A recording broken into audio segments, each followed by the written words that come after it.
আসসালামু আলাইকুম viewers, welcome back to my channel. চলে এসেছি আজকে আপনাদের সাথে নতুন আরেকটি ব্লগ শেয়ার করতে।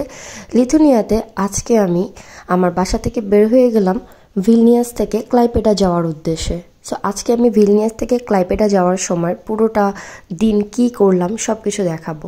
আমি একটা ট্যাক্সি নিয়েছিলাম, এখানে বোল্ট বলে। সো আমি বোল্ট করে কিন্তু সরাসরি এখন স্ততিস যাচ্ছি। স্ততিসের মানে হচ্ছে bus station. So Vilnius bus station থেকে আজকে আমি রওনা দেব। এই যে ইকি লেখা দেখছেন, এই ইকিটা কিন্তু হচ্ছে বাস স্টেশনেই। সো আমি এখন বাস স্টেশনের ভিতরে ঢুকে যাচ্ছি। স্টেশনের ভেতরটা আপনাদেরকে একটু দেখিয়ে দিই। এটা হচ্ছে ভিলনিয়াসের বাস স্টেশন।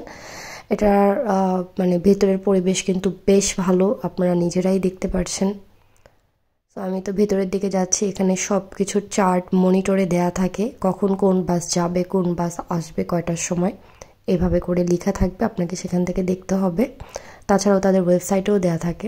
আমি ভেতরে ঢুকে কিন্তু কাউন্টারের সামনে এইভাবে বসে রইলাম, যেহেতু আমার বাস সেদিন লেটে আসবে, মানে 10:30টার বাসে আমি যাব।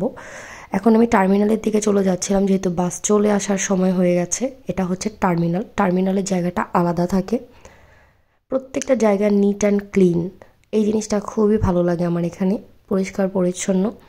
এভাবে করে প্রত্যেকটা টার্মিনালে বাস দাঁড়ানো থাকে। এই তো ভিলনিয়াস টু ক্লাইপেডার বাস চলে এসেছে। আজকে আমি এই বাসটাতে যাব। প্রত্যেক দিন কিন্তু সেম বাস হয় না, যেমন আজকে এই বাসে যাচ্ছি, আরেকদিন ফ্লিক্স বাসে যাব, সেটাও দেখাবো। বাসের ভেতরটা আপনাদেরকে একটু দেখানোর ট্রাই করছি। এটা হচ্ছে ফুল ভিউ। বাসের ভেতরের সিটগুলো, দরজা দুই পাশ দিয়ে খোলা থাকে। এক পাশ দিয়ে হচ্ছে ওঠার সময় আর নামার সময় দুই পাশ দিয়ে। তো এটা হচ্ছে ফুল বাসটা, বেশ কমফোর্টেবল। এখানে জিনিসপত্র রাখার জন্য বাহিরেও আলাদা জায়গা আছে এবং ভেতরেও আছে।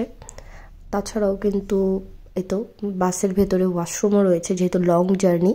আমি বাংলাদেশের ঢাকা থেকে চিটাগং যাওয়ার যে ডিস্টেন্স, সেম ডিস্টেন্সে মানে রওনা দিলাম ভিলনিয়াস থেকে ক্লাইপেডার উদ্দেশ্যে। সো এত বড় লং জার্নিতে যদি কারো ওয়াশরুম যেতে হয় সেটাও কোনো প্রবলেম নেই, এখানে রয়েছে। তো আমি কিন্তু এখন বাসের ভেতর থেকে আপনাদেরকে বাইরের ভিউগুলো দেখাবো। আর পাশাপাশি আমি নিজেও নিজের জ্যাকেটটা রেখে নিয়েছি ব্যাগের সাথে, যদি আমার ভালো না লাগে আমি একটু রেস্ট নেই। অলরেডি আমার বাস চলা স্টার্ট করেছে। যেমন এই যে এরকম গাছগাছালি জঙ্গলের মতো দেখা যাচ্ছে। তারপর কিন্তু আবার খালি একটা জায়গাও দেখবো, যেমন এই যে দেখেন এত বড় জায়গা, বিশাল। এখানে কোনো বাড়িঘর নেই। আমাদের বাংলাদেশ হলে এখানে হয়তো জমি দখল হয়ে যেত, আমি এটাই চিন্তা করি। কথা বলতে বলতে আমি কিন্তু আবার একটু রেস্ট নিলাম, একটু ঘুমিয়ে গিয়েছিলাম। ঘুম থেকে আবার উঠে আপনাদেরকে ভিউ দেখাচ্ছি এখানে।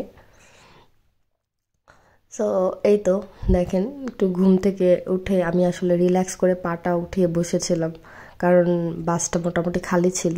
বেশ রিল্যাক্সেই গেলাম, কারণ সারাদিন আমার জার্নি হবে। এই তো আমি ক্লাইপেডার উদ্দেশ্যে যেহেতু চলে এসেছি ক্লাইপেডা।